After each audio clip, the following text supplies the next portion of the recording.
$10 billion a year is spent on AIDS, while 2 billion people live with no sanitation. 1 billion lack access to clean water.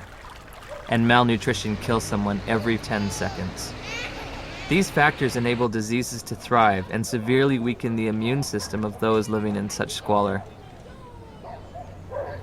If we were to take all that money and put it towards developing poor countries, God would be so proud of us, indeed, because we would have taken away the major challenge that's facing humankind, and that is people dying in silence. It's slow, painful deaths from being scared of something that was just packaged as AIDS. Could it be that the real epidemic is extreme poverty, not HIV? On the other hand, HIV allegedly occurs in the United States as well. So I looked for alternative causes of immunodeficiency in this wealthiest of nations. There are other ways you could produce a condition that looks like AIDS, but they too will be some source that causes a severe defect in the immune response. 19 million Americans now, 19 million, are taking illicit drugs every day. But we don't talk about this. This is politically incorrect. There have been a number of theories as to what the origin of HIV/AIDS is. One of them was a theory that certainly turned out to be completely incorrect, that it's a lifestyle phenomenon. There's a large epidemic of STDs in general in the late 70s, and particularly in gay men. In San Francisco, New York, Los Angeles were meccas of the new lifestyle, which came from the liberation in the post-Stonewall era. The more partners you could have, the more you were striking a blow for gay lib. I remember talking to one of the people who was at the forefront of that lifestyle. It very much felt like if he did have another bout of syphilis or gonorrhea, whatever it might be, that it was like a notch, a victory notched up for his right to exist as a gay man. I went on a vacation to Los Angeles, and it wasn't that wild, but one night I went to a bathhouse. I came home with, get this, at the same time, syphilis, gonorrhea, and 2 forms of parasites. I have no views about that, in a judgmental kind of sense, but certainly from a public health point of view, that's kind of a prescription for disaster, because AIDS first occurred in these men who were not healthy for reasons that were obvious to everyone. You're talking thousands of partners, sometimes hundreds, per month, lots of antibiotic use, lots of drug use, and the result were people were getting pretty sick. There's a drug called amyl nitrate. It was developed in the 1850s and 60s. Came in ampules, and they became known as poppers because you'd pop them when you open these ampules up to sniff them when you had coronary artery disease. The first AIDS cases, for example, that Mike Gottlieb reported were all 5 gay men. They were young. They all used poppers. Poppers, something you walk around huffing all night. I mean, it says flammable, fatal if swallowed on the side of the bottle. They're walking around huffing it all night long. Why? Gives you a great rush. Poppers was a sex drug. They were in every gay bathhouse, every bar, every porno bookstore across the nation. Poppers were visible on the dance floor in the discos. At the end of an evening, the bartender would announce last call for alcohol, last call for poppers. It was like a mad, wonderful kind of a dance that was being done. But if you think that can happen forever, you're wrong. Whether or not HIV exists, whether its role in a weakened immune system is almost irrelevant when you compare it to what was going on at that time. The lifestyle explanation proved politically unacceptable, but the virus explanation proved very, very acceptable to many different parties. Pneumocystis pneumonia and Kaposi's sarcoma were the hallmark diseases for AIDS in the early years. To go back and deconstruct it and say, what exactly did cause pneumocystis carinea? I remember the first patient that I ever saw, my resident brought me to see a young gay man with pneumocystis pneumonia. I knew a little bit about the use of poppers or amyl nitrite inhalants, and I started asking the patient if he used them, and it turned out that he was a very heavy user of amyl nitrites, and much to the surprise of my students, I said, I think the man probably has destroyed his pulmonary immune system by inhaling this toxin. What exactly caused Kaposi sarcoma? We know that now. It was amyl nitrite. We saw KS decline, interestingly parallel to the decline in popper use. We now know that Kaposi sarcoma is caused by a second virus, the human herpes virus strain 8. To rescue comes another virus. As always, when you're in trouble, you find another virus. If one wants to look at really what causes this, we've got to look beyond just HIV and just beyond HHV8. Calling it a disease, see? And to give it that name, AIDS. So everything's included under that, and you don't have to just say, I mean, if you just said, you know, these people are getting a lot of weird diseases, all kinds of diseases, it wouldn't have had the same impact. It was much better to say, there is an infectious organism on the loose in America, and it could get you.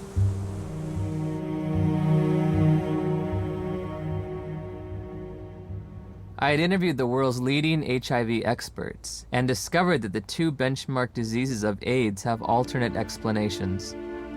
Once again, I turned to Dr. Gelderblom, seeking proof of HIV's existence in the most recent images available.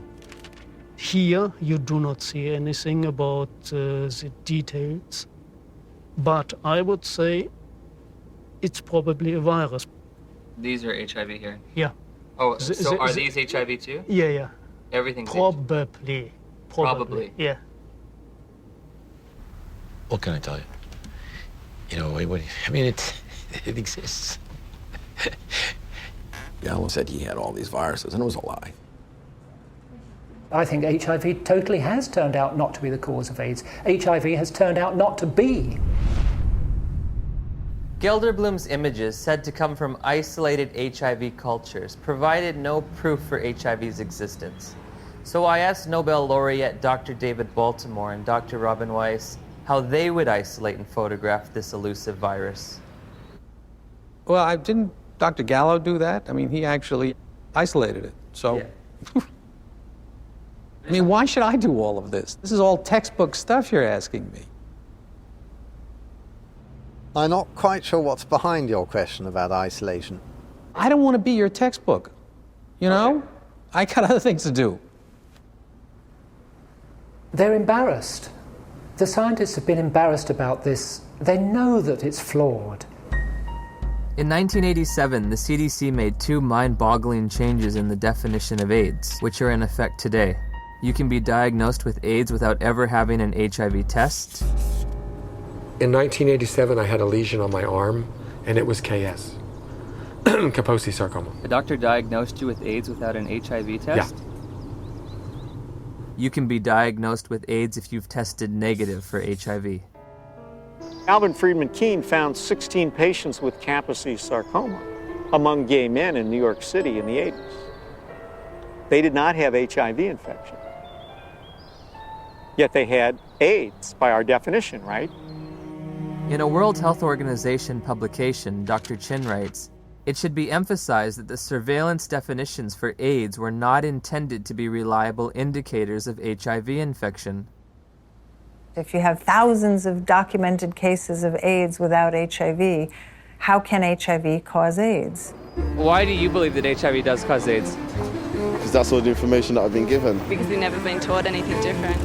We have read it, heard it. Because that's what the scientific community has told us. Scientists are supposed to observe, experiment, and reason from what they observe. They're not supposed to grab hold of an idea and cling to it and adjust everything else in their perceptions to fit that idea. I think an HIV positive test means that your life is forever changed. You have a whole new battery of things to consider for yourself. What does it mean to me? It's very hard to find anyone who supports you when you say, I don't think I'm going to die of HIV or AIDS. The typical model of HIV equals AIDS equals death. How invested am I going to be in that model? Everyone who's infected with HIV would like to deny it. I mean, it's a bad prognosis. It means you're going to take drugs for the rest of your life, et cetera, et cetera. So there's people who want to say, I'm one of the people who tested positive, but I'm not going to get the disease. Do I start treatment? Treatment meaning the antiviral drugs, if ever. We started taking Lindsay to a doctor at the Children's Medical Clinic. She gave us a prescription for retrovir syrup, which is AZT. It was so important for us to get something to help our baby that we sat on the floor in the pharmacy and gave her first dose. Shortly after Lindsay began AZT treatment, side effects began to emerge. Her eating habits changed quite a bit. She didn't eat well. She was hard to handle at the table. And then the leg cramps started. Once that started, it got progressively worse. She would just grab him and go, ow, you know, screaming in the middle of the night. Just like it was it wasn't an ache, it was like, must have been sharp pains. It just made you feel sick to your stomach. Any drug active on HIV will be toxic because it's not 100% specific on the HIV enzymes. When we switched over to the university, then the dosage of AZT went up, and that's where she started flattening out on her growth chart. The doctors would try to put a positive spin on how well she was progressing. It was mainly in the T cells that weren't always a positive situation. Yeah, the T cell count would go down, and then the doctors would say, well, maybe we better raise that AZT dosage, get that T cell count back up. We were going, I think it's kind of making her sick because she doesn't want to eat. She's having leg cramps. And they'd say, well, it's the HIV, and that's what it does. It's all part of the package. The treatment causes a very similar condition we would expect from an AIDS patient.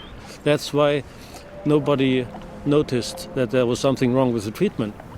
I remember in 1992, after I first tested positive, I became involved in an organization called Women at Risk.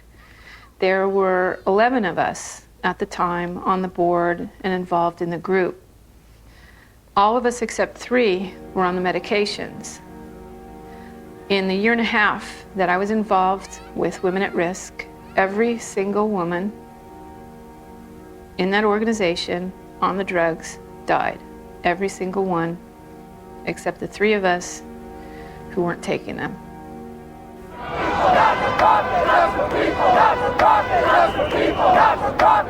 We weren't just given handfuls of AZT, we demanded it. AZT should be free. Where is your humanity? We considered the FDA not giving us these things as being anti-gay instead of being responsible. And so we went and we lobbied and we pushed for all these things, and we didn't think clearly about what it was we were asking for. It's like that saying, be careful what you ask for, it may come to pass. That's the very reason why everybody believed HIV is a deadly virus, because the HIV positive patient at that time got a deadly treatment. Despite the billions spent on the drug, tens of thousands of people with AIDS have died. And now a growing number of studies are questioning the drug's usefulness.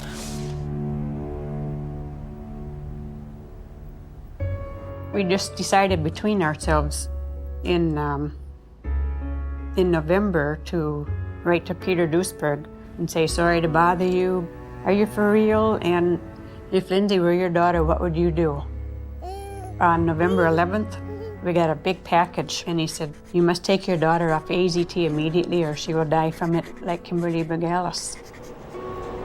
That is AIDS by prescription. You get immunodeficiency and you die from the tox. That is AIDS by prescription. When AZT became widely available in 1985 and 1986, I cautioned my patients not to jump on the bandwagon and start being treated. I didn't want to see my community poisoned by an ineffective therapy. I think in retrospect, the dose that we started with AZT was a dangerous and poorly tolerated dose.